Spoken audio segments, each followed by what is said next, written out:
ಬಾಬಾ ಸಾಹೇಬ್ ಮೃತ ಶರೀರಕ್ಕೆ ಯಾರಿಗೂ ಕೈ ಹಚ್ಚಲು ಸವಿತಾಬಾಯಿ ಅವಕಾಶ ಯಾಕೆ ನೀಡಲಿಲ್ಲ? ಬಾಬಾ ಸಾಹೇಬ್ ನಿಧನ ಹೊಂದುವುದಕ್ಕೆ ಕೆಲ ದಿನಗಳ ಹಿಂದೆ ಒಬ್ಬ ಕಾಂಗ್ರೆಸ್ ಪಕ್ಷದ ನಾಯಕ ಅವರನ್ನು ಅವಮಾನ ಮಾಡಿದ್ದಾದ್ರೂ ಏಕೆ? ಡಿಸೆಂಬರ್ 6, 1956ರಂದು ಬಾಬಾ ಸಾಹೇಬ್ ನಿಧನ ಹೊಂದುವುದಕ್ಕೆ ಕೆಲವು ದಿನಗಳ ಹಿಂದೆ ಅವರಿಗೆ ಕಾಯಿಲೆ ಒಂದು ಕಾಡುತ್ತಿದೆ ಅಥವಾ ಅವರು ತಮ್ಮ ಪುಸ್ತಕ ಬರೆಯುವ ಕೆಲಸದಲ್ಲಿ ತುಂಬಾ ನಿರತರಾಗಿದ್ದಾರೆ ಎನ್ನುವ ನಂಬಿಕೆಯಂತಹ ಕಾರಣಗಳನ್ನ ಒಡ್ಡಿ ಅಂಬೇಡ್ಕರ್ ಅವರ ಧರ್ಮಪತ್ನಿ ಸವಿತಾ ಅವರು ಬಾಬಾ ಸಾಹೇಬ್ ಅವರನ್ನ ನೋಡಲು ಯಾರನ್ನು ಬಿಡುತ್ತಿರಲಿಲ್ಲ. ಸವಿತಾ ಭೀಮರಾವ್ ಅಂಬೇಡ್ಕರ್ ಭಾರತದ ಒಬ್ಬ ಸಾಮಾಜಿಕ ಕಾರ್ಯಕರ್ತೆ, ವೈದ್ಯೆ, ಭಾರತೀಯ ಸಂವಿಧಾನದ ಶಿಲ್ಪಿ ಡಾಕ್ಟರ್ BR ಅಂಬೇಡ್ಕರ್ ಅವರ ಎರಡನೇ ಪತ್ನಿ. ಅಂಬೇಡ್ಕರ್ ಅಂತ್ಯ ಸಂಸ್ಕಾರವನ್ನ ಮುಂಬೈಯಲ್ಲಿ ಅಲ್ಲದೆ ಸಾರನಾಥ ಅಂದರೆ ಉತ್ತರ ಪ್ರದೇಶದಲ್ಲಿರುವ ಸಾರನಾಥದಲ್ಲಿ ಮಾಡುವಂತೆ ಸವಿತಾಬಾಯಿ ಪದೇ ಪದೇ ಹೇಳಲು ಕಾರಣವೇನು? ಪ್ರಯೋಗಶಾಲೆಯಲ್ಲಿ ಬಾಬಾ ಸಾಹೇಬರ 2 ಹನಿ ರಕ್ತವನ್ನ ಪರೀಕ್ಷಿಸಲು ಸವಿತಾಬಾಯಿ ವಿರೋಧಿಸುತ್ತಾರೆ. ಅದು ಯಾಕೆ? ಡಾಕ್ಟರ್ ಬಾಬಾ ಸಾಹೇಬರ ಮೃತ ಶರೀರಕ್ಕೆ ಯಾರಿಗೂ ಕೈ ಹಚ್ಚಲು ಸವಿತಾಬಾಯಿ ಅವಕಾಶ ನೀಡುವುದಿಲ್ಲ. ಇದರ ಹಿಂದಿನ ಕಾರಣ ಏನು? ಬಾಬಾ ಸಾಹೇಬ್ ಅನುಯಾಯಿಗಳು ಮೃತ ಶರೀರವನ್ನು ಮಹಾರಾಷ್ಟ್ರದ ಮುಂಬೈಗೆ ತೆಗೆದುಕೊಂಡು ಹೋಗುವುದೆಂದು ನಿರ್ಧರಿಸಿದ ತಕ್ಷಣ ನಮ್ಮ ಹತ್ತಿರ ಹಣ ಇಲ್ಲ ಎಂದು ಸವಿತಾಬಾಯಿ ಹೇಳಲು ಕಾರಣವೇನು? ಪ್ರಧಾನಿ ಜವಾಹರ್ಲಾಲ್ ನೆಹರು ಅವರು ಅಂಬೇಡ್ಕರರ ಸಾವಿನ ಬಗ್ಗೆ ತನಿಖೆಗೆ ಒಂದು ಸಮಿತಿಯನ್ನು ಕೂಡ ರಚಿಸುತ್ತಾರೆ. ಈ ತನಿಖಾ ಸಮಿತಿ ಕೂಲಂಕಷವಾಗಿ ಎಲ್ಲಾ ಮಾಹಿತಿಗಳನ್ನ ಪರೀಕ್ಷಿಸಿ ಸವಿತಾ ಅಂಬೇಡ್ಕರ್ ಅವರನ್ನ ಈ ಆರೋಪದಿಂದ ಮುಕ್ತಗೊಳಿಸುತ್ತದೆ. ಕೆಲವು ಬಾಬಾ ಸಾಹೇಬ್ ಅನುಯಾಯಿಗಳ ಪ್ರಕಾರ ಅಂಬೇಡ್ಕರ್ ಸಾವಿನಲ್ಲಿ ಕಾಂಗ್ರೆಸ್ ಪಕ್ಷದ ಕೈವಾಡ ಇರಬಹುದು ಎನ್ನುವ ಸಂಶಯ ಕೂಡ ಈಗಲೂ ಇದೆ. ಹಿಂದೆ ಇದೇ ಕಾಂಗ್ರೆಸ್ ಪಕ್ಷ ಡಾಕ್ಟರ್ BR ಅಂಬೇಡ್ಕರ್ ಅವರನ್ನ ಕಾಂಗ್ರೆಸ್ ಪಕ್ಷದಿಂದ ಹೊರಗೆ ಹಾಕಿತ್ತು. ಅಂಬೇಡ್ಕರ್ ನಿಧನದ ನಂತರ ಜವಾಹರ್ಲಾಲ್ ನೆಹರು, ಇಂದಿರಾ ಗಾಂಧಿ ಮತ್ತು ಸರ್ವಪಳ್ಳಿ ರಾಧಾಕೃಷ್ಣನ್ ಅವರು ಸವಿತಾ ಅಂಬೇಡ್ಕರ್ ಅವರನ್ನ ರಾಜ್ಯಸಭೆಯ ಸದಸ್ಯರನ್ನಾಗಿ ಮಾಡಲು ಪ್ರಯತ್ನಿಸುವ ಹಲವಾರು ಉದಾಹರಣೆಗಳಿವೆ. ಈ ಎಲ್ಲ ವಿಷಯಗಳು ಅಂಬೇಡ್ಕರ್ ಸಾವಿನ ಬಗ್ಗೆ ಹಲವಾರು ಅನುಮಾನಗಳು ಉಂಟಾಗುತ್ತವೆ.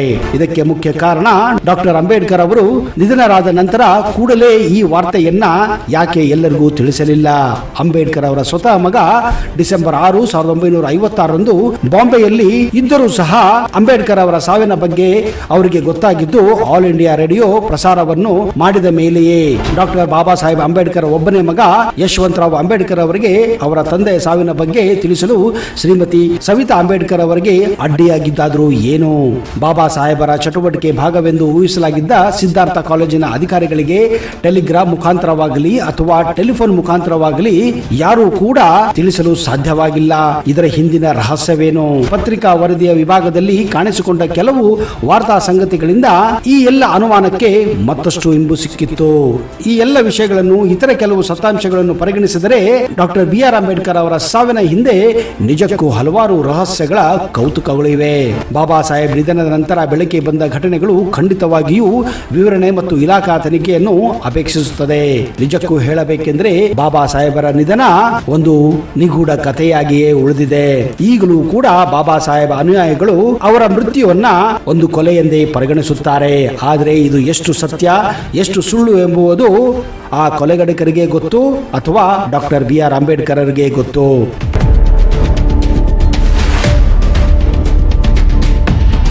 ನಮಸ್ಕಾರ ಸ್ನೇಹಿತರೆ, ಫೋಕಸ್ ಯೂಟ್ಯೂಬ್ ಕನ್ನಡ ಚಾನಲ್ಗೆ ಸ್ವಾಗತ, ಸುಸ್ವಾಗತ. ಅದು ಡಿಸೆಂಬರ್ 4, 1956ನೇ ಇಸ್ವಿ.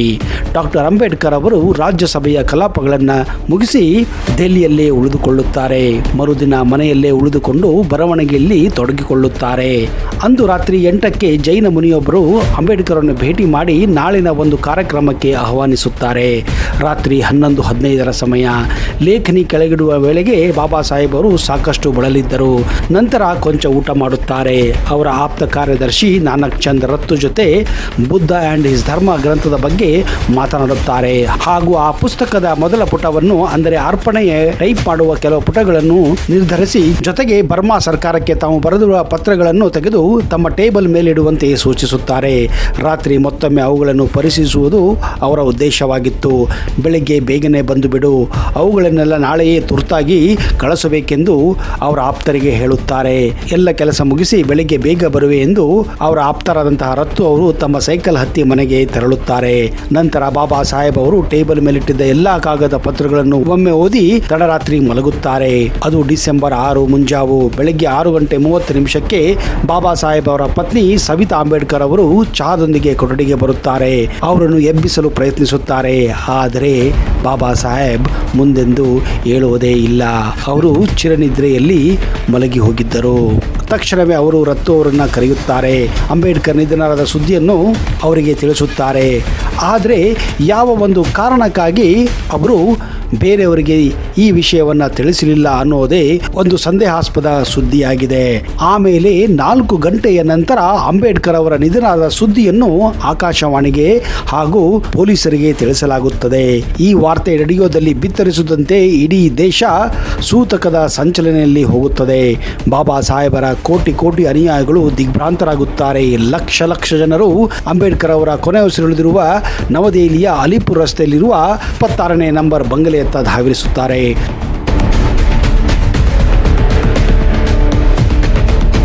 ಡಾಕ್ಟರ್ ಅಂಬೇಡ್ಕರ್ ಅವರ ರಹಸ್ಯಮಯ ಸಾವಿಗೆ ದೆಹಲಿ ಪೊಲೀಸಿನ ಡಿಐಜಿ ಸಕ್ಸೇನಾಗೆ ಬಾಬಾ ಸಾಹೇಬರ ಆಪ್ತರು ನೀಡಿದ ಹೇಳಿಕೆಗಳು ಈ ರೀತಿ ಇದೆ. 1952ರಿಂದ 1956ರ ಮಧ್ಯದಲ್ಲಿ ಶ್ರೀಮತಿ ಸವಿತಾ ಅಂಬೇಡ್ಕರ್ ಅವರು ಡಾಕ್ಟರ್ ಅಂಬೇಡ್ಕರ್ ಅವರಿಗೆ ತೀರಾ ಹತ್ತಿರವಾದವರನ್ನ ದೂರ ಇಡುತ್ತಾ ಹೋಗುತ್ತಾರೆ. ಅವರಲ್ಲಿ ಡಾಕ್ಟರ್ ಅಂಬೇಡ್ಕರ್ ಅವರ ಸ್ವಂತ ಮಗ ಯಶವಂತನು ಕೂಡ ಸೇರಿರುತ್ತಾರೆ. ಮಗನನ್ನು ಸಹಿತ ತಂದೆಯಿಂದ ದೂರಿಡಲು ಪ್ರಯತ್ನ ಪಡುತ್ತಾರೆ. ವೈದ್ಯಕೀಯ ವ್ಯಾಸಂಗ ಮಾಡುತ್ತಿದ್ದಾಗ ತನ್ನ ಹೆಸರನ್ನು ಲೀಲಾ, ಲಕ್ಷ್ಮಿ, ಶಾರದಾ ಈ ರೀತಿ ಬದಲಾಯಿಸಿಕೊಂಡಿದ್ದ ಸವಿತಾ ಅವರು ಆಗಸ್ಟ್ 1937ರಲ್ಲಿ MBBS ಪದವಿ ಪಡೆದರು.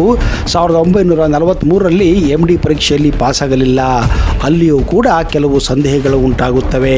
ಡಾಕ್ಟರ್ ಅಂಬೇಡ್ಕರ್ ಅವರ ಶವವು ಮುಂಬೈನ ವಿಮಾನ ನಿಲ್ದಾಣಕ್ಕೆ ತಂದಾಗ ಪರೀಕ್ಷೆ ಮಾಡುವುದಾಗಿ ರಕ್ತವನ್ನು ತೆಗೆದುಕೊಳ್ಳುವಂತೆ ವೈದ್ಯರು ಸೂಚಿಸಿದರೆ ಸವಿತಾ ಅವರು ಇದಕ್ಕೆ ಒಪ್ಪುವುದಿಲ್ಲ ಮತ್ತು ಡಾಕ್ಟರ್ ಅಂಬೇಡ್ಕರ್ ಅವರ ಶವವನ್ನು ಯಾರಿಗೂ ಕೂಡ ಮುಟ್ಟಲು ಬಿಡುವುದಿಲ್ಲ. ಡಾಕ್ಟರ್ ಅಂಬೇಡ್ಕರ್ ಅವರ ಅಸ್ಥಿಗಳನ್ನು ತಂದು ರಾಜಗೃಹದಲ್ಲಿ ಹಾಗೂ ಸಿದ್ಧಾರ್ಥ ಕಾಲೇಜಿನಲ್ಲಿ ಇಡಲಾಗುತ್ತಿತ್ತು. ಆ ಕೊಠಡಿಯ ಬೀಗದ ಕೈಗಳನ್ನು ತಮಗೆ ಕೊಡಬೇಕೆಂದು ಒತ್ತಾಯಿಸುತ್ತಾರೆ. ಅದಕ್ಕೆ ಬಾಬಾ ಸಾಹೇಬರ ಅತ್ಯಂತ ನಿಷ್ಠಾವಂತ ಅನುಯಾಯಿಯಾದಂತಹ ಶಂಕರಾನಂದ ಶಾಸ್ತ್ರಿ, ನೀವು ನಿಮ್ಮ ಪತಿಯನ್ನು ಜೀವಪೂರ್ತಿ ಕೈದಿಗಳಂತೆ ಬಂಧಿಸಿಟ್ಟಿದ್ದೀರಿ ಹೀಗೆಂದು ನೇರವಾಗಿ ಅವರು ಹೇಳುತ್ತಾರೆ. ಸವಿತಾ ಅಂಬೇಡ್ಕರ್ ಅವರು ಡಾಕ್ಟರ್ ಅಂಬೇಡ್ಕರ್ ಅವರ ಏಕಮಾತ್ರ ಪುತ್ರ ಯಶವಂತ್ ಅವರಿಗೆ ತಂದೆಯ ನಿಧನದ ಸುದ್ದಿಯನ್ನು ಕೂಡ ತಿಳಿಸುವುದಿಲ್ಲ. ಡಾಕ್ಟರ್ ಅಂಬೇಡ್ಕರ್ ಶವವನ್ನು ಮುಂಬೈಗೆ ಬದಲಾಗಿ ಸಾರನಾಥ್ಗೆ ತೆಗೆದುಕೊಂಡು ಹೋಗಲು ಅವರು ಪಟ್ಟು ಹಿಡಿಯುತ್ತಾರೆ. ಅವರ ಲಕ್ಷಾಂತರ ಅನುಯಾಯಿಗಳು ಅಂತಿಮ ದರ್ಶನ ಮತ್ತು ಶ್ರದ್ಧಾಂಜಲಿಯನ್ನು ಸಲ್ಲಿಸುವುದನ್ನು ತಪ್ಪಿಸಲು ಅವರ ಹೆಂಡತಿಯೇ ಸಂಚು ಮಾಡಿದ್ದರೆಂದು ನಂಬಲಾಗುತ್ತದೆ. ಡಾಕ್ಟರ್ ಅಂಬೇಡ್ಕರ್ ಅವರ ಮನಸ್ಸಿನಲ್ಲಿ ತಮ್ಮ ಪುತ್ರ ಯಶವಂತನ ಬಗ್ಗೆ ಅತೃಪ್ತಿ ಮೂಡಿಸಿದ್ದೇ ಸವಿತಾ ಅವರು ಎಂದು ಕೆಲವು ಮೂಲಗಳು ತಿಳಿಸುತ್ತವೆ. ಡಾಕ್ಟರ್ ಅಂಬೇಡ್ಕರ್ ಅವರು ವಿಚಾರಿಸಲು ತಮ್ಮ ತಂದೆಯನ್ನು ಭೇಟಿ ಮಾಡಲು ಯಶವಂತನಿಗೂ ಕೂಡ ಅವಕಾಶ ನೀಡುವುದಿಲ್ಲ.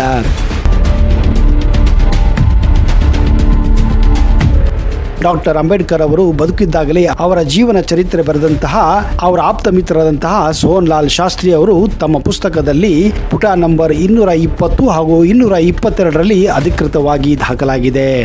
ಕೊನೆಯದಾಗಿ ಅಂದಿನ ರಾಷ್ಟ್ರೀಯ ಕಾಂಗ್ರೆಸ್ ಪಕ್ಷ ಆಗಲಿ ಜವಾಹರ್ಲಾಲ್ ನೆಹರು ಆಗಲಿ ಡಾಕ್ಟರ್ ಅಂಬೇಡ್ಕರ್ ಅವರನ್ನು ನೋಡಿಕೊಂಡ ರೀತಿ ಕೂಡ ಸರಿ ಇರಲಿಲ್ಲ. ಕಾಂಗ್ರೆಸ್ ಪಕ್ಷದ ಧೋರಣೆಯನ್ನು ಕಂಡು ಡಾಕ್ಟರ್ ಅಂಬೇಡ್ಕರ್ ಅವರು ತುಂಬಾ ನೋವನ್ನು ಅನುಭವಿಸಿದ್ದರು. ಕೊನೆಯವರೆಗೂ ಅವರಿಗೆ ಸಂಕಟ ಹಾಗೂ ವೇದನೆ ಕಾಡುತ್ತಿತ್ತು. ಅವರ ಸಾವಿಗೆ ಅದು ಒಂದು ಕಾರಣ ಎಂದು ಅವರ ಆಪ್ತರು ತಮ್ಮ ಪುಸ್ತಕದಲ್ಲಿ ದೃಢಪಡಿಸಿದ್ದಾರೆ. ಡಿಸೆಂಬರ್ 5ರಂದು ಮಧ್ಯರಾತ್ರಿ 12 ಗಂಟೆಗೆ ನಾನಕ್ ಚಂದ್ ರತ್ತು ಮನೆಗೆ ಹೋಗಲು ಅವರಿಂದ ಬೀಳ್ಕೊಟ್ಟಾಗ ಕಾಂಗ್ರೆಸ್ ಪಕ್ಷದ ಒಬ್ಬ ನಾಯಕ ಬಂದು ಹೋಗಿದ್ದಾರೆ ಎಂದು ಅನುಮಾನ ಕೂಡ ಪಡಲಾಗಿದೆ. ಯಾಕಂದರೆ ನಾನಕ್ ರತ್ತು ಅವರು ಅಂಬೇಡ್ಕರ್ ಅವರನ್ನು ಚೆನ್ನಾಗಿ ಬಲ್ಲವರಾಗಿದ್ದರು. ಇದೇ ಕಾರಣ ಅವರು ಈ ಒಂದು ಅನುಮಾನವನ್ನು ಕೂಡ ಪಟ್ಟಿದ್ದಾರೆ. ಆದರೆ ಅದೇ ರಾತ್ರಿಯಲ್ಲಿ ಇದ್ದಕ್ಕಿದ್ದಂತೆ ಸಂಭವಿಸಿದ ನಿಗೂಢವಾದ ಸಾವು ಏನೋ ಮೋಸದಾಟ ನಡೆದಿದೆಂಬ ಶಂಕೆ ಪ್ರತಿಯೊಬ್ಬರಲ್ಲೂ ಮಾತಾಗಿ ಹೋಯಿತು. ಒಬ್ಬ ವ್ಯಕ್ತಿ ಏನೇ ಸುಪ್ರಸಿದ್ಧವಾಗಿದ್ದರೂ ಕೂಡ ಸಾವಿನ ನಿಖರವಾದ ಕಾರಣವನ್ನು ಖಚಿತಪಡಿಸಿಕೊಳ್ಳಲು ಕಾನೂನಿನ ಅಪೇಕ್ಷೆಯನ್ನು ಮರಣೋತ್ತರ ಪರೀಕ್ಷೆಯೊಂದನ್ನು ನಡೆಸಬೇಕಾಗುತ್ತದೆ. ಆದರೆ ಅಂಬೇಡ್ಕರ್ ಅವರ ವಿಷಯದಲ್ಲಿ ಇದು ಮಾಡಲಾಗಲಿಲ್ಲ. ಈ ಒಂದು ಕಾರಣವನ್ನು ಕೂಡ ಹಲವಾರು ಜನರು ಪ್ರಶ್ನಿಸಿದ್ದಾರೆ. ಅಂಬೇಡ್ಕರ್ ಸಾವಿನ ಬಗ್ಗೆ ಅನುಮಾನ ಪಡಲು ಇನ್ನೂ ಹಲವಾರು ಕಾರಣಗಳಿವೆ. ಬಾಬಾ ಸಾಹೇಬರ ಸಾವಿನ ಆಘಾತದಿಂದ ಹೊರಬಂದು ತಾವು ಸಹಜ ಸ್ಥಿತಿಗೆ ಬಂದಾಗ ಅವರ ಆಪ್ತರಿಗೆ ಹಲವಾರು ಪ್ರಶ್ನೆಗಳು ಉಂಟಾಗಿದ್ದವು. ಅಂಬೇಡ್ಕರ್ ಸ್ವಂತ ಮಗ ಡಿಸೆಂಬರ್ 6, 1956ರಂದು ಬಾಂಬೆಯಲ್ಲಿ ತಮ್ಮೊಳಗೆ ಇದ್ದರೂ ಸಹ ಡಾಕ್ಟರ್ ಅಂಬೇಡ್ಕರ್ ಸಾವಿನ ಬಗ್ಗೆ ಆಲ್ ಇಂಡಿಯಾ ರೇಡಿಯೋ ಮೂಲಕವೇ ಅವರಿಗೆ ಈ ಸುದ್ದಿ ಗೊತ್ತಾಗಿದ್ದು.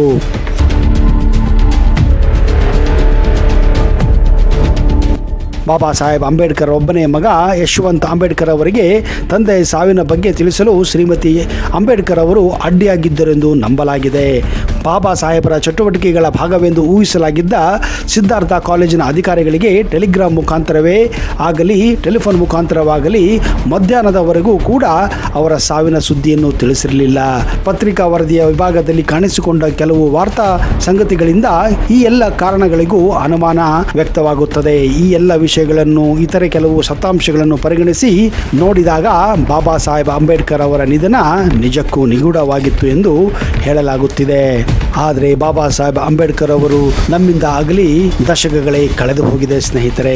ಆದರೆ ಅವರು ಮಾಡಿದ ಆ ಮಹಾನ್ ಕಾರ್ಯಗಳು ನಿಜಕ್ಕೂ ಇವತ್ತಿಗೂ ಕೂಡ ಅವರನ್ನು ನಾವು ನೆನೆಸುವಂತಹ ಸ್ಥಿತಿಯಲ್ಲಿದ್ದೇವೆ.